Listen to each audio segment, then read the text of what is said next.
حمزہ نے بغیر ہچکچاہٹ کے کہا، میڈم آپ کا پروجیکٹ، آپ کی ڈیل اور آپ کی شرائط، مجھے ان میں سے کچھ بھی نہیں چاہیے۔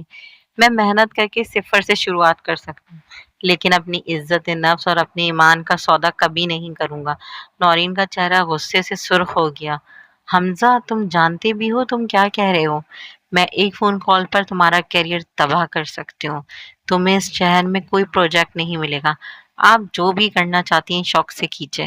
حمزہ نے ایک پرسکون مگر بے خوف مسکراہٹ کے ساتھ جواب دیا، رزق دینے والی ذات اللہ کی ہے، آپ کی نہیں۔ حمزہ نے اپنا لیپ ٹاپ بیگ کندھے پر رکھا اور پلٹا اور تیز تیز قدموں سے کیبن سے باہر نکل گیا۔ جیسے ہی وہ آفس کی عمارت سے باہر نکلا، سورج کی دھوپ اس کے چہرے پہ پڑی۔ 4 گھنٹے کی ذلت اور 2 دنوں کے بوجھ کے بعد آج اس نے مہینوں کے بعد ایک اتنی ہلکی اور شفاف سانس لی تھی۔ اسے احساس ہوا کہ اس نے کوئی پروجیکٹ نہیں کھویا بلکہ اپنی روح کو بچا لیا تھا۔ اس نے فوراً فون نکالا اور مہرین کا نمبر ملایا۔ ہیلو مہرین۔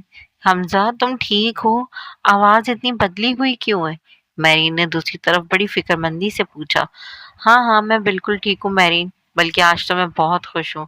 تم اور اماں شام کی چائے تیار رکھو، مجھے تم دونوں سے ایک بہت ہی ضروری بات کرنی ہے اور ایک نئی شروعات کا جشن بھی منانا ہے۔ مہرین کے ہاتھ میں وہ کوڈ نوٹس دیکھ کے حمزہ کے قدم جہاں کے تہاں تھے جم گئے۔ نوٹس پر میڈم نورین کی کمپنی کا نام، معاہدہ توڑنے اور کمپنی کو معاشی نقصان پہنچانے کے جھوٹے الزامات درج تھے۔ خطیر رقم کا ہرجانہ بھی مانگا گیا تھا۔ مہرین کی آنکھوں میں شدید پریشانی اور ہلکی سی ناراضگی تھی۔ اس نے نوٹس حمزہ کے سامنے کرتے ہوئے پوچھا، حمزہ یہ کیا ہے؟ عدالت کا نوٹس اور کمپنی کو نقصان پہنچانے کا الزام؟ تم اتنے دنوں سے مجھ سے کیا چھپا رہے ہو؟ حمزہ نے گہری سانس لی۔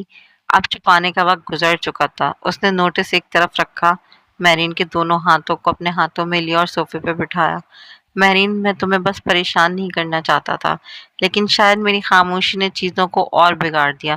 حمزہ نے دھیمی مگر شرمندہ آواز میں شروعات کی۔ پھر حمزہ نے شروع سے لے کے آخر تک سارا سچ مہرین کے سامنے رکھ دیا۔ اس نے بتایا کس طرح میڈم نورین نے پروجیکٹ کا بہانہ بنا کر اسے بلایا اور کیسے بلیک میل کرنے کی کوشش کی، اور جب حمزہ نے اپنی عزت اور اپنے رشتے کا پاس رکھتے ہوئے ان کی شرائط کو ماننے سے انکار کر دیا تو اس نے انہیں یہ جھوٹا کیس بنا کر پھنسا دیا۔ میں چاہتا تو ڈیل کر کے بہت جلدی کامیاب بھی ہو سکتا تھا مہرین، لیکن میں تمہاری آنکھوں میں نظر ڈالنے کے قابل نہ رہتا۔ حمزہ نے نظریں جھکا کر کہا۔ مہرین پوری بات خاموشی سے سنتی ہی رہی۔ اس کا دل ایک لمحے کے لیے دھک سے رہ گیا، لیکن پھر حمزہ کے چہرے پر سچائی اور اپنے لیے وفاداری دیکھ کر اس کا غصہ اور خوف بالکل غائب ہو گیا۔ اس نے حمزہ کے ہاتھوں پر اپنی گرفت مضبوط کی اور ایک نرم سی مسکراہٹ کے ساتھ بولی، تم اتنے بے وقوف ہو حمزہ، تم نے سوچ بھی کیسے لیا کہ تم مجھے بتاؤ گے اور میں پریشان ہو جاؤں گی؟ مجھے تم پہ آج فخر ہو رہا ہے۔ تم نے اتنے بڑے لالچ اور دھمکی کے آگے بھی اپنے اصولوں کا سودا نہیں کیا۔ لیکن مہرین، یہ کورٹ کا کیس، حمزہ نے تشویش سے کہا۔ کوئی کیس نہیں ٹھہرے گا۔ مہرین کی آواز میں اچانک ایک عزم آ گیا۔ میرے پاپا کینیڈا میں اتنے سالوں سے بزنس کر رہے ہیں، ان کے پاس بہترین لیگل ٹیم ہے، اور ویسے بھی جب تمہاری نیت صاف ہے اور تم سچے ہو تو ڈرنا کس بات کا؟ اسی لمحے ڈرائنگ روم کے دروازے پر اماں ساعدہ آ کر کھڑی ہو گئی۔ انہوں نے بھی بات کا کچھ حصہ تو سن ہی لیا تھا۔ کیا ہو رہا ہے یہاں اور یہ کاغذ کیسا ہے؟ اماں نے سخت الفاظ میں پوچھا۔ مہرین فوراً اٹھی اور اماں کے گلے میں باہیں ڈالتے ہوئے بولی، اماں، آپ کے بیٹے نے آج ایک بہت بڑا کارنامہ سر انجام دیا ہے، اور اب ہم مل کر ایک چالاک عورت کا فیوز اڑانے والے ہیں۔ حمزہ نے مہرین کو دیکھا، جس کے چہرے پر اب کوئی خوف کا نام و نشان نہیں تھا، بلکہ ایک نئی امید اور مضبوطی تھی۔ حمزہ کو احساس ہوا کہ دنیا چاہے کتنے بھی بڑے طوفان کھڑے کر دے، اگر ہم سفر ساتھ ہو تو ہر جنگ جیتی جا سکتی ہے۔ پی اے کی بات سن کر میڈم نورین کے آفس میں ایک لمحے کے لیے سناٹا چھا گیا۔ پی اے جو مہرین کی اس اچانک دبنگ انداز کی بالکل توقع نہیں کر رہی تھی، گھبرا کر 2 قدم پیچھے ہٹ گئی۔ اس نے مہرین کو اوپر سے لے کے نیچے تک دیکھا، جو ہاتھ میں ایک لیگل فائل تھامے بلا کی خود اعتمادی کے ساتھ کھڑی تھی۔ لیکن میڈم نے صرف حمزہ کو بلایا ہے۔ پی اے نے ہچکچاتے ہوئے صفائی دینے کی کوشش کی، اور میں آپ کو قانون بتا رہی ہوں۔ مہرین نے کاٹ دار لہجے میں بات مکمل کی۔ جب کسی کیس کا نوٹس کورٹ سے جاری ہو تو مدعی کو یہ حق حاصل نہیں ہوتا کہ وہ دوسرے فریق کو اکیلے بلا کر دباؤ ڈالے۔ اگر آپ کی آئی ٹی ٹیم نے کوئی بھی بات کرنی ہے اور میڈم نورین نے بھی، تو بات ہمارے لیگل ایڈوائزر کی موجودگی میں ہوگی، ورنہ ہم یہاں سے جا رہے ہیں۔ میرین نے اس قدر شفاقی سے کہا کہ ان کے پاس کوئی آپشن ہی نہ رہا۔ اس غیر قانونی طریقے سے بلانے کا ذکر میں عدالت میں کھل کر کروں گی۔ حمزہ نے میرین کی طرف دیکھا تو اس کی آنکھوں میں میرین کے لیے بے پناہ محبت اور فخر کی جھلک دکھ رہی تھی۔ جو میرین کے گھر میں ذرا سی بات پہ ڈر جایا کرتی تھی یا اماں کی ڈانٹ سے بچنے کے لیے حمزہ کے پیچھے چھپتی تھی، آج اپنے شوہر کی عزت و حق کے لیے ایک شیرنی کی طرح کھڑی تھی۔ پی اے نے جلدی سے انٹرکام اٹھایا اور کانپتی ہوئی آواز میں اندر نورین کو صورتحال سے آگاہ کیا۔ دوسری طرف کیبن میں بیٹھی نورین، جو سی سی ٹی وی کیمرے میں یہ سب دیکھ رہی تھی، غصے سے تل ملا گئی۔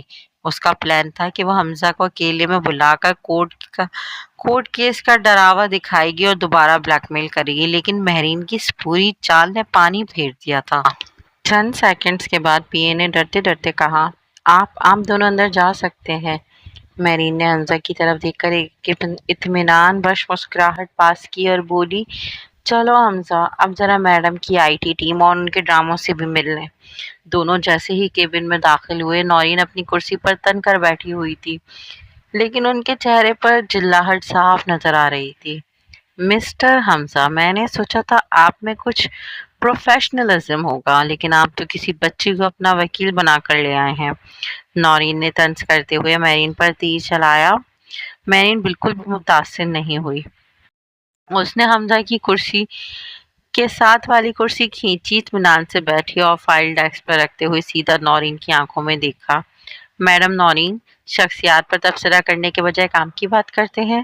آپ نے کہا تھا آپ کی آئی ٹی ٹیم کو حمزہ سے بات کرنی ہے، وہ ٹیم کہاں ہے؟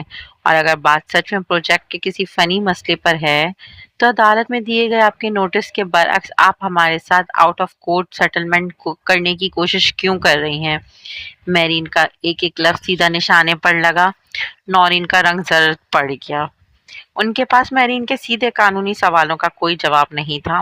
میرین کے اس تیکھے اور دو ٹوک جواب نے میڈم نورین کو سن کر کے رکھ دیا۔ کیبن میں لمحہ بھر کے لیے ایک گہرا سناٹا چھا گیا، جس میں صرف ایئر کنڈیشن کی دھیمی سی آواز آ رہی تھی۔ میرین یہی نہیں رکی، اس نے نورین کے چہرے پر پھیلتی ہوئی زردی کو بھی دیکھا اور اپنی بات جاری رکھتے ہوئے عمر کا تانا بھی مار دیا۔ اور میڈم نورین، جس عمر کے حصے میں آپ ہیں، اس عمر میں انسان دوسروں کو تجربے اور تربیت کی نصائی دیتا ہے، نہ کہ اپنے سے آدھی عمر کے لڑکوں پر ڈورے ڈال کر اپنے عہدے کا ناجائز فائدہ اٹھاتا ہے۔ اگر آپ کو اپنے عہدے کا غرور ہے تو مجھے اپنے شوہر کے کردار اور ان کی محنت پر ناز ہے۔ اگر اب آپ نے کوئی بھی غیر قانونی قدم اٹھایا یا جھوٹا کیس آگے بڑھایا تو ہم نہ صرف کورٹ میں لڑیں گے بلکہ میڈیا اور آپ کے بورڈ آف ڈائریکٹرز کے سامنے آپ کے سارے غلاظت بھرے میسیجز اور سی سی ٹی وی فوٹیج بھی پیش کریں گے۔ نورین کی عزت کا جنازہ انہی کے عالیشان کیبن میں نکل چکا تھا۔ ان کی انا، غرور اور سارا گھمنڈ میرین کے ان چند جملوں کے سامنے ریزہ ریزہ ہو گیا تھا۔ ان کے پاس کہنے کو اب کچھ نہیں بچا تھا۔ نورین نے کانپتے ہاتھوں سے اپنی ڈیسک پر رکھی فائل بند کی، نظریں جھکائی اور خشک آواز میں بولی، آپ دونوں جا سکتے ہیں، کیس واپس لے لیا جائے گا۔ میرین نے اپنی فائل اٹھائی اور ایک شاندار فاتحانہ مسکراہٹ کے ساتھ حمزہ کی طرف دیکھ کر بولی، گڈ ڈیسیژن میڈم نورین، امید ہے آئندہ بھی آپ پروفیشنلزم کا مطلب یاد رکھیں گی۔ جب دونوں آفس کی مارا سے باہر نکلے تو حمزہ میرین کو ایسے دیکھ رہا تھا جیسے وہ کوئی ملکہ ہو۔ میرین، حمزہ نے حیرت اور خوشی کے ملے جلے جذبات سے کہا، یار تم نے تو میڈم کی بولتی ہی بند کر دی، اور عمر والا تانا تو سیدھا نشانے پر لگا تھا۔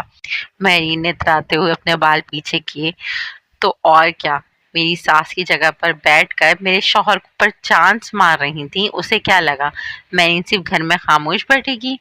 جب بات میرے حمزہ پر آئے گی تو میں پورے شہر سے لڑ سکتی ہوں۔ حمزہ نے محبت سے میرین کا ہاتھ تھاما اور مسکرا کر بولا، سچی بتاؤں، آج مجھے لگ رہا ہے میں نہیں رک سکتی، واقعی ایک شیرنی کے ساتھ ہونے والی ہے۔ دونوں کی ہنسی گاڑی کے اندر گونج اٹھی۔ طوفان ٹل چکا تھا اور ان کا رشتہ پہلے سے بھی زیادہ مضبوط اور اٹوٹ ہو چکا تھا۔